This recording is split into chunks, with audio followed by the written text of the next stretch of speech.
કાતિલ ઠંડી વચ્ચે દેશના કેટલાક વિસ્તારોમાં વરસાદની આગાહી રાષ્ટ્રીય હવામાન વિભાગે વ્યક્ત કરી છે। આગામી 5 દિવસ એટલે કે 120 કલાક સુધી વરસાદ ખાબકી શકે છે।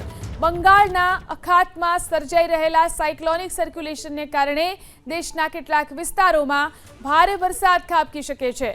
હવામાન વિભાગ અનુસાર છેલ્લા 24 કલાક દરમિયાન તમિલનાડુ અને કરાઈકલ ક્ષેત્રમાં કેટલાક સ્થળોએ હળવો વરસાદ જોવા મળ્યો। ત્યારે હવે સાયક્લોનિક સર્ક્યુલેશનને કારણે વરસાદની સંભાવનામાં હજુ વધારો થયો છે।